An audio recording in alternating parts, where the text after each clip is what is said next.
When Sheriff Cole Patterson pulled the trigger, the only sound louder than the gunshot was the shattering of the life he had spent decades building. His younger brother, his own blood, lay motionless on the living room floor. But the real crime had been committed months earlier, under his roof, by the very man he once swore to protect like a son.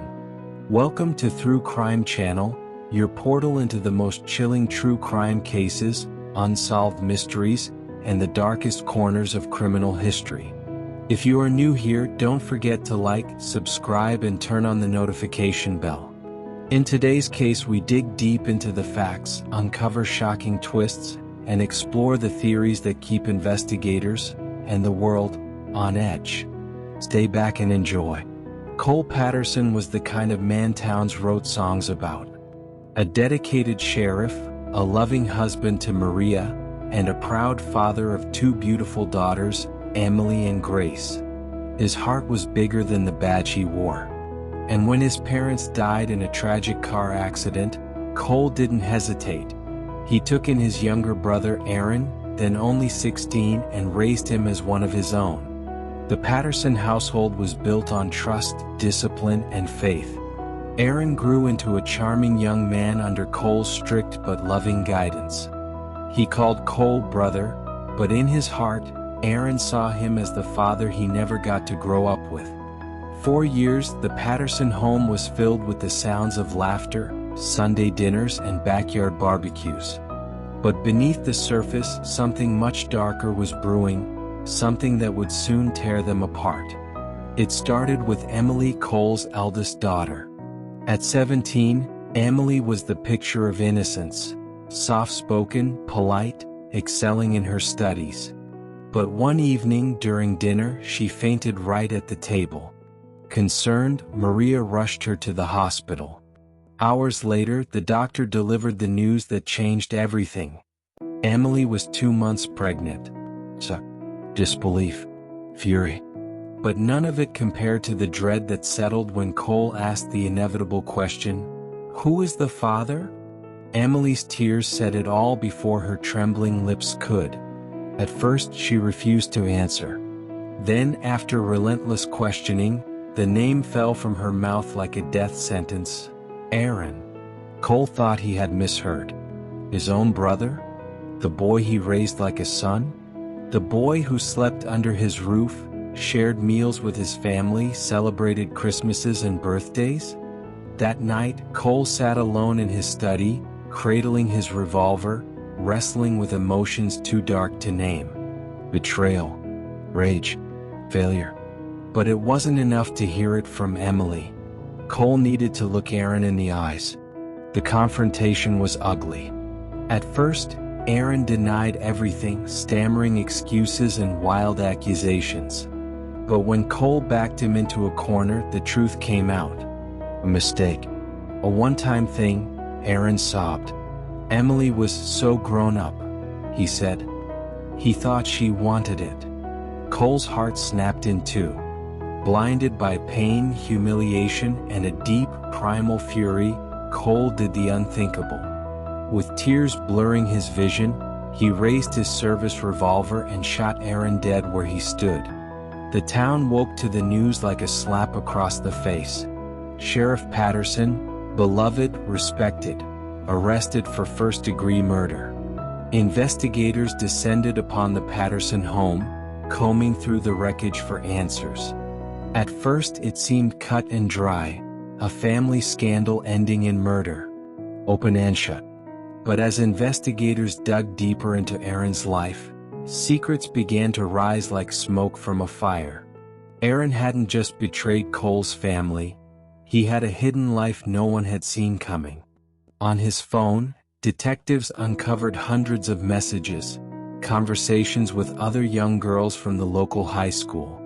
Some messages hinted at manipulation, coercion, even threats.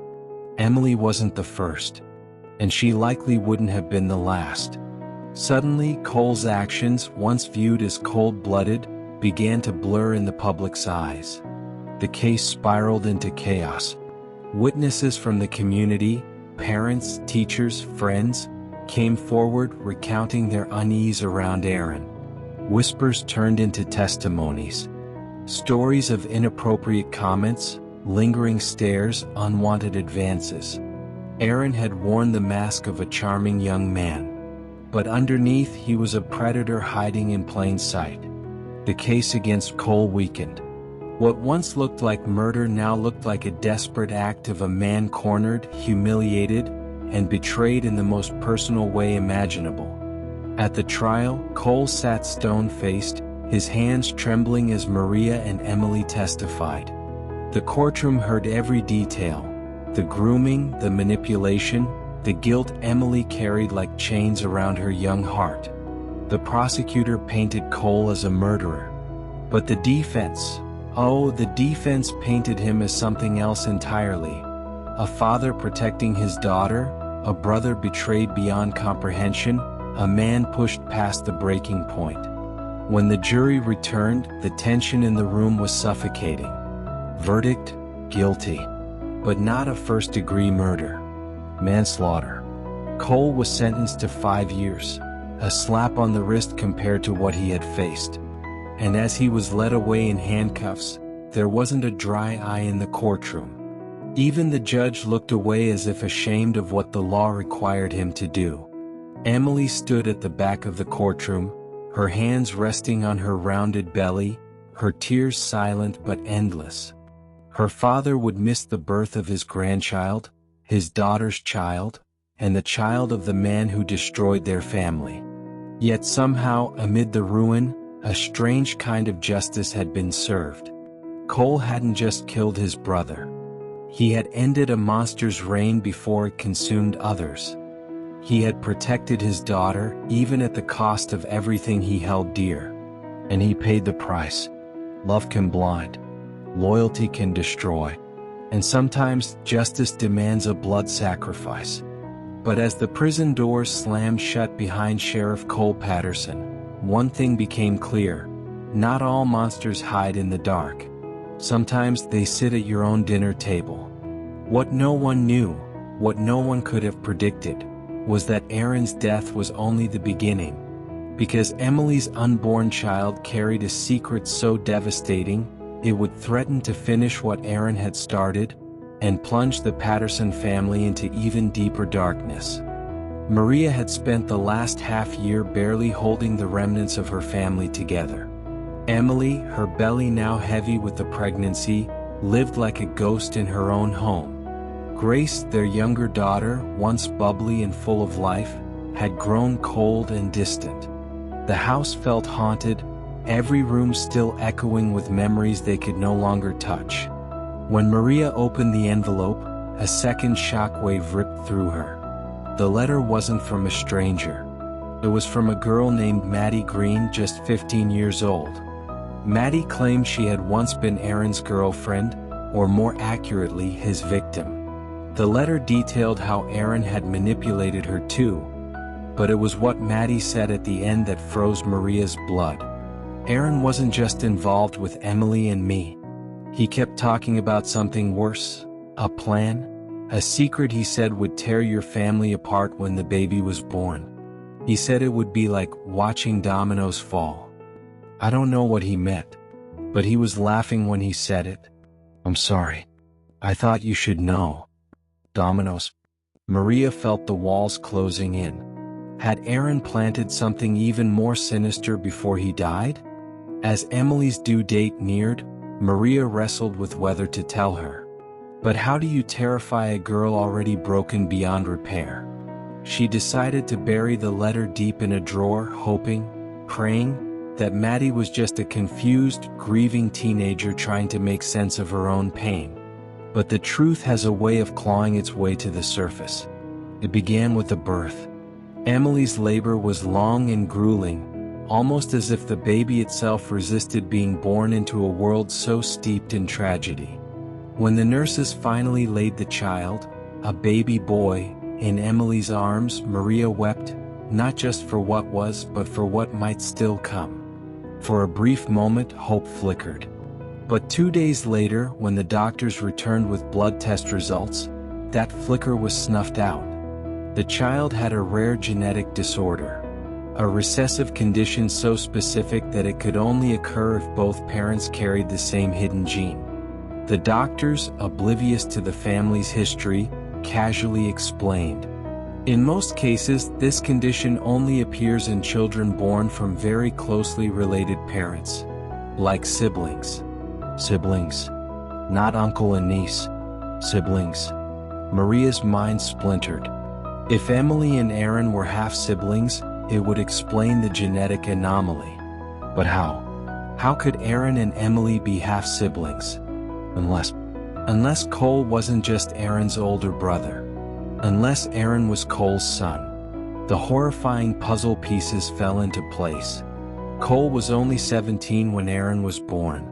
Their mother, a devout churchgoer, had insisted Aaron was her miracle late-life baby.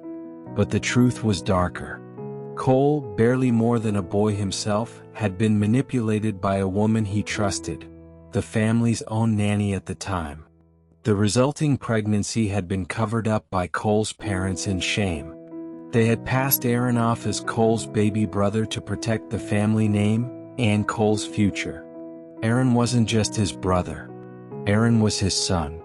And now, Emily's son was the product of an unthinkable cycle, a sin repeating itself, festering inside the family's bloodline. Maria confronted Cole during visiting hours at the prison. For the first time since his arrest, Cole's stoic mask cracked. He hadn't known. Not fully. Not until now.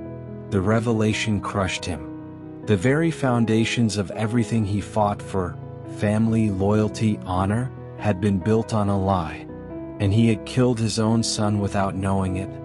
In one life-altering moment, Cole Patterson wasn't just a betrayed father. He was a failed son, a failed brother, and a failed father. In trying to be a savior, he had unknowingly played the villain in his own story. Some truths left buried rot everything they touch. And sometimes the greatest betrayals are written not by the people we choose to trust, but by the ones we never had a choice about. As Maria left the prison, her hands shaking, she spotted something tucked under the windshield wiper of her car. Another letter. This time it wasn't from Maddie. It was from someone calling themselves the Witness. Inside was a single line. Aaron wasn't working alone. The dominoes hadn't finished falling. The Patterson family nightmare was only just beginning. Maria sat frozen in the driver's seat, the letter trembling in her hands. The words burned into her mind. Who else could have been involved? Aaron was dead. Cole was in prison. Emily was shattered, a mere shadow of the vibrant girl she used to be. But someone was still out there, and they wanted her to know it. Maria drove home in a daze, her thoughts spiraling into panic. Her first instinct was to protect her daughters. She locked the doors, pulled the shades, and called the only man she still trusted, Deputy Frank Mallory, Cole's best friend and second in command at the sheriff's department. Frank arrived within 20 minutes, concern etched deep into his weathered face. Maria showed him the letter, her voice shaking. Frank read it silently, then folded it carefully and slipped it into his pocket. "Don't worry, Maria," he said, his voice low and reassuring. "I'll handle this. You need to focus on Emily and that baby. Let me find out who's behind this." For the first time in months, Maria allowed herself to exhale. She shouldn't have. Over the next few weeks, strange things started happening. A car Maria didn't recognize sat parked across the street for hours at a time. Emily's bedroom window was found open one morning, even though they never opened it. And baby Noah, Emily's newborn, began waking up screaming at exactly 3:17 a.m. every night, as if sensing a presence no one else could see. Maria reported everything to Frank. Every time he listened calmly, promised to look into it, and then, nothing.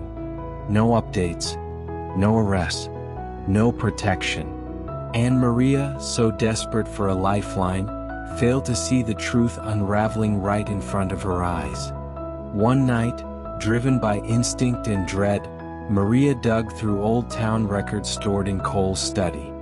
Birth certificates, police reports, case files Cole had kept hidden away. And there it was.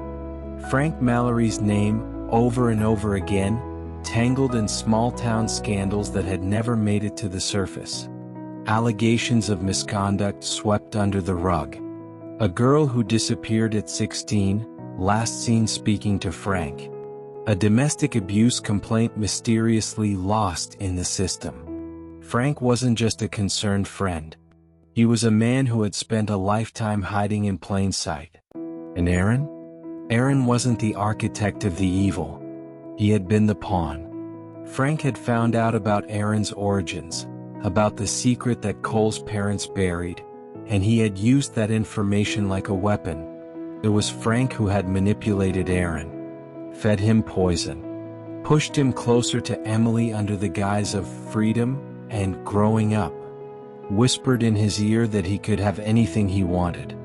And when Aaron went too far, Frank simply stood back and let the inevitable happen, knowing it would tear Cole's world apart. Frank wasn't just protecting himself. He had orchestrated the fall of the Patterson family. Maria's knees buckled under the weight of the discovery. Her husband's best friend, her children's protector, the man she had trusted with their very lives. She knew she had to act. But Frank was the law in town now. With Cole locked away, there was no one left to challenge him. Maria was trapped. And worse, so were her daughters. Sometimes evil doesn't storm through the front door. Sometimes it's the neighbor smiling at your barbecue, the friend who holds your hand when you cry, the man who promises to protect your children, all while sharpening the knife behind your back. Maria had one last move left. Late that night, after putting Grace and Emily to bed, she made a decision. She packed a small bag, bundled baby Noah tightly in a blanket, and wrote a single word in her journal: run. But as she quietly crept down the stairs, heart pounding in her chest, she saw it. In the reflection of the dark window, a figure standing silently in the backyard, watching, waiting, and in his hand glinted something metallic under the pale moonlight. Maria clutched Noah tighter, her breath catching in her throat. Because running was no longer an option. Maria backed away from the window, clutching Noah so tightly that he whimpered. She kissed his tiny forehead, whispering promises she wasn't sure she could keep. A creak on the porch. Footsteps. Frank Mallory wasn't going to let her go. Not after everything he had orchestrated. Maria moved swiftly, silently. She grabbed the pistol Cole had hidden years ago beneath the floorboard in his study, a rusty .38 revolver. She had never fired a gun in her life, but tonight wasn't about winning a shootout. It was about survival. The front door rattled. Maria didn't hesitate. She ran upstairs into Emily's room and locked the door behind her. Emily sat up, dazed and terrified. "Mama? What's happening?" Maria didn't have time to explain. She handed Noah into Emily's arms and whispered, "No matter what happens, stay quiet. Protect him." Downstairs, the front door finally splintered open. Heavy boots stomped inside. "Maria." Frank's voice sing-songed through the house, mockingly sweet. "Don't be stupid. You can't run. You can't hide. Just come out. Let's talk about this like family." Family. The word tasted like poison now. Maria positioned herself behind the bedroom door, heart hammering in her chest. She aimed the gun at the hallway, hands shaking. The creaking steps grew louder, closer, until Frank's shadow fell across the threshold. When Frank pushed the door open, Maria squeezed the trigger. The gun kicked back hard, nearly knocking her over, but the shot hit Frank squarely in the shoulder. He staggered backward with a roar of pain, his own weapon clattering to the floor. Maria didn't hesitate. She tackled him with every ounce of fury and fear in her body, slamming him against the wall. For a terrifying moment, they struggled, Frank's blood staining her hands, his snarling breath hot against her face. "You think this changes anything?" he hissed. "You think anyone will believe you? I run this town." But Maria wasn't the naive woman she had been 6 months ago. She had been recording everything. Hidden in the nursery was a baby monitor, one that had been transmitting every word to a secure cloud server. And Deputy Frank Mallory had just confessed. By the time the backup officers, called anonymously by Maria just before the confrontation, stormed the house, Frank was bleeding, defeated, and screaming threats that no one listened to. Maria stood over him, gun still in her shaking hands, but her spirit unbroken. The town that Frank had once controlled so easily turned on him like a pack of wolves. An investigation quickly unearthed decades of buried crimes. Missing girls, falsified reports, destroyed evidence. Frank Mallory wasn't just corrupt. He was a predator who had been wearing a badge. And now, with overwhelming evidence against him, he was going exactly where he belonged. Behind bars. Right beside Cole Patterson. Maria visited Cole in prison a week later, baby Noah in her arms. For the first time in what felt like a lifetime, they talked, not as broken husband and grieving wife, but as two survivors of a war neither of them had truly understood they were fighting. Maria told Cole everything, the truth about Aaron, Frank's betrayal, and the baby's birth. Tears filled Cole's eyes when he looked at Noah. He touched the baby's tiny hand through the glass partition and whispered, "You're not your bloodline, little man. You're not your father's sins. You're ours now. And we're going to do right by you." And for the first time in months, Maria allowed herself to believe it. They could survive this. They could rebuild. Evil often wears a familiar face, but so does redemption. Sometimes justice isn't found in the courts or behind a badge. Sometimes it's found in the simple, brutal act of refusing to give up. No matter how deep the betrayal, no matter how shattered the family, healing begins the moment you stop running and start fighting. As Maria and Cole ended their visit, a prison guard approached Cole quietly. "You got another visitor," he said, handing Cole a slip of paper. Cole unfolded it slowly. On the paper was a single chilling sentence. "You only cut off one head of the snake." There was no signature, no indication of who had sent it. But Cole and Maria exchanged a look of grim understanding. Frank Mallory had just been the beginning. The real danger was still out there, and it was coming for them next. Back home, Maria couldn't sleep. Every noise sounded like a threat.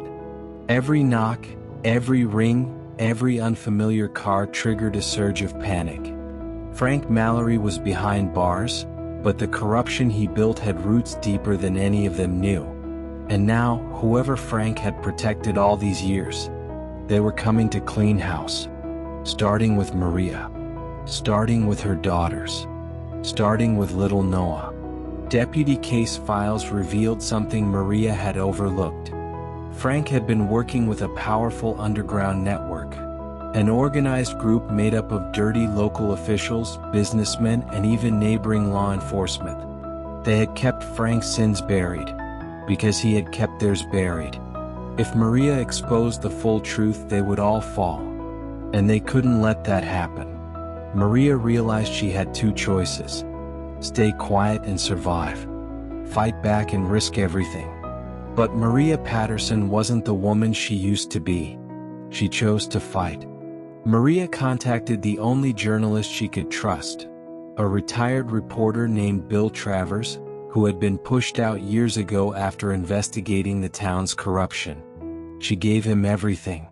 Copies of the recorded confessions. Frank's ties to missing girls.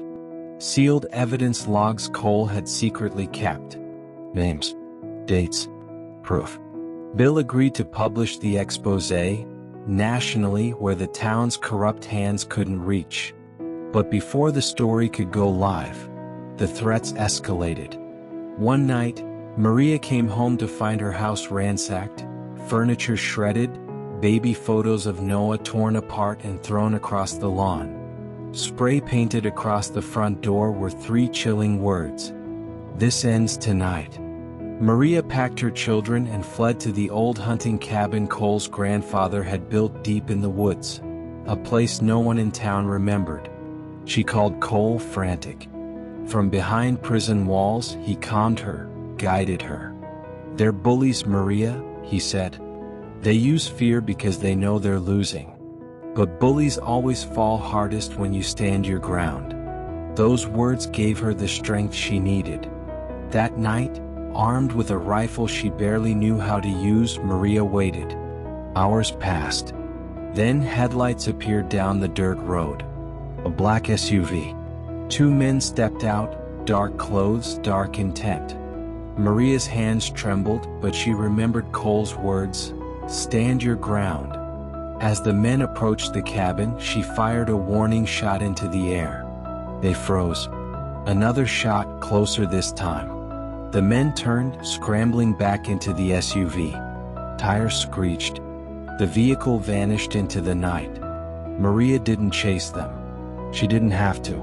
By morning, Bill Travers' story exploded across national headlines. Small-town sheriff's family exposes decades-long ring of corruption, murder, and cover-ups. Names, faces, evidence. Everything was laid bare. Federal authorities swooped in. Arrests were made. Badges were stripped. Businesses collapsed overnight. The very foundation of the town shook and fell. Months later, Maria stood outside a new, safer home in a new town.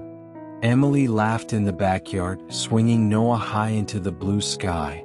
Grace was learning to ride a bike down the quiet street. Cole, though still imprisoned for Aaron's death, was appealing his case. And this time, with the truth on their side, they had a real chance. Maria knew they were not healed. Not yet.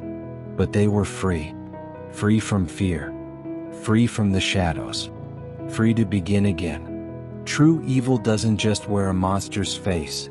It often wears a neighbor's smile, a friend's handshake, a badge pinned proudly to a chest. But the strength to fight it lives not in rage or revenge. It lives in love. In the fierce, stubborn, terrifying love of a mother protecting her children. Of a man willing to sacrifice himself for his family. Of a family refusing to be broken by betrayal. Justice doesn't always come easy. Sometimes, it comes at the end of a long, bloody road. But it does come. As Maria tucked Noah into bed that night, she glanced out the window. Far beyond the trees, she thought she saw headlights flash once, then disappear into the dark. A reminder. Some monsters never really die. They just wait for their next chance to rise.